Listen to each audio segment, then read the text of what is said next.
Assalamualaikum warahmatullahi wabarakatuh. Perkenalkan, saya Menarsi Valensi dengan NIM C1C022078. Di sini saya akan mempresentasikan suatu materi yaitu tentang surat pemberitahuan atau SPT dan surat setoran pajak atau SSP. Adapun yang akan kita bahas yaitu pengertian SPT, jenis SPT, fungsi SPT, bentuk dan isi SPT, pihak yang wajib mengisi SPT, pembetulan SPT, batas waktu penyampaian SPT, penundaan penyampaian SPT, sanksi terlambat atau tidak menyampaikan SPT, pengertian SSP, fungsi SSP, dan batas waktu penyampaian SSP. Yang pertama, pengertian SPT. Surat pemberitahuan atau SPT adalah surat yang oleh wajib pajak digunakan untuk melaporkan penghitungan dan atau pembayaran pajak, objek pajak, bukan objek pajak, dan atau harta dan kewajiban sesuai dengan ketentuan peraturan perundang-undangan perpajakan. Jenis SPT. Secara garis besar, SPT dibedakan menjadi dua, yaitu yang pertama, surat pemberitahuan masa adalah surat untuk suatu masa pajak. Dua, surat pemberitahuan tahunan adalah surat pemberitahuan untuk suatu tahun pajak atau bagian tahun pajak. 3. Fungsi SPT. Fungsi SPT bagi wajib pajak yang pertama sebagai sarana untuk melaporkan jumlah pajak terhutang, yang kedua melaporkan pembayaran atau pelunasan pajak yang telah dilaksanakan sendiri dalam 1 tahun pajak. Fungsi SPT bagi pengusaha kena pajak, yang pertama pengkreditan pajak masukan terhadap pajak keluaran, yang kedua pembayaran atau pelunasan pajak yang telah dilaksanakan sendiri oleh pengusaha kena pajak dan atau melalui pihak lain dalam satu masa pajak. 4. Bentuk SPT. Menurut bentuknya, SPT terdiri dari SPT dalam bentuk formulir kertas dan SPT dalam bentuk dokumen elektronik. Dokumen elektronik ini biasa disebut e-SPT atau yang langsung diisi di web disebut e-filing. Isi SPT.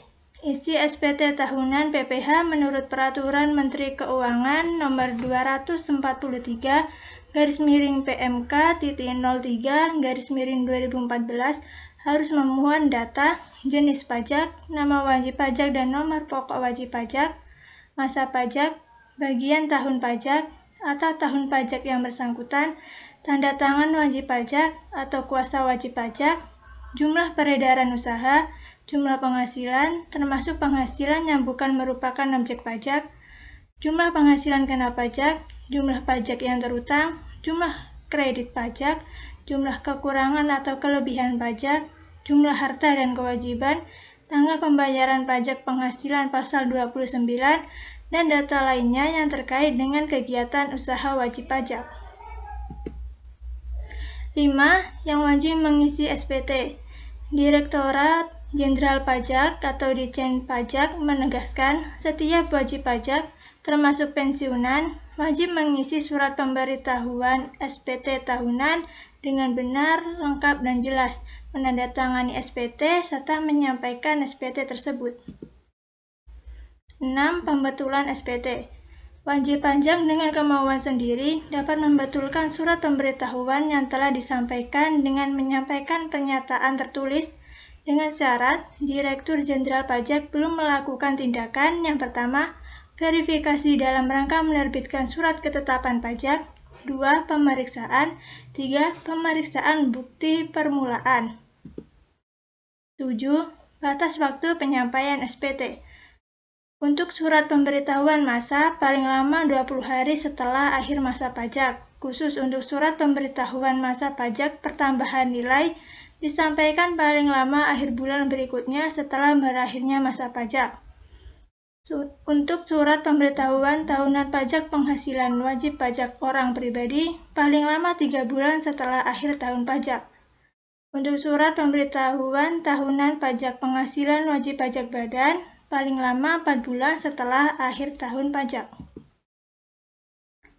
8. Penundaan penyampaian SPT. Dalam keadaan tertentu, wajib pajak orang pribadi atau wajib pajak badan bisa saja terpaksa harus menunda penyampaian SPT tahunan karena sejumlah alasan, seperti padatnya kegiatan usaha dan kendala teknis dalam penyusunan laporan keuangan.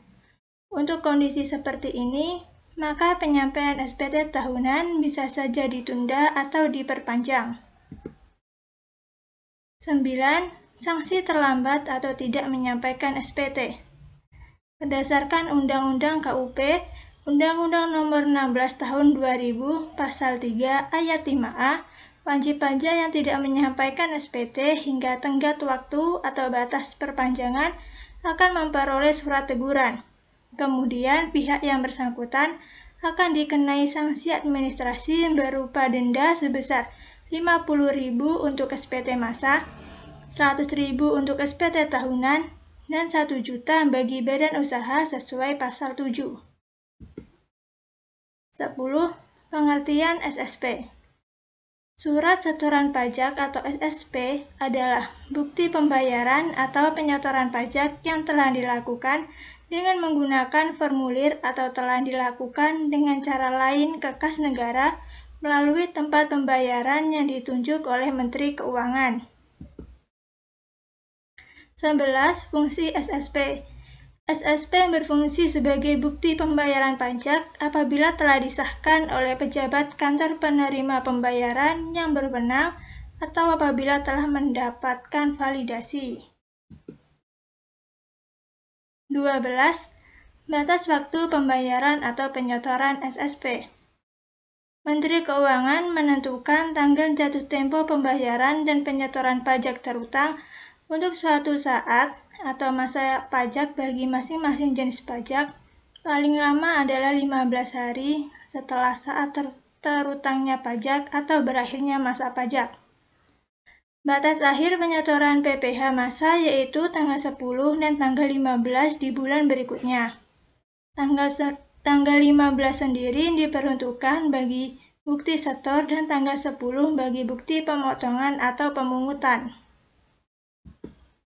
Demikian yang dapat saya sampaikan. Apabila ada kata-kata yang salah, saya mohon maaf. Saya akhiri. Wassalamualaikum warahmatullahi wabarakatuh. Terima kasih.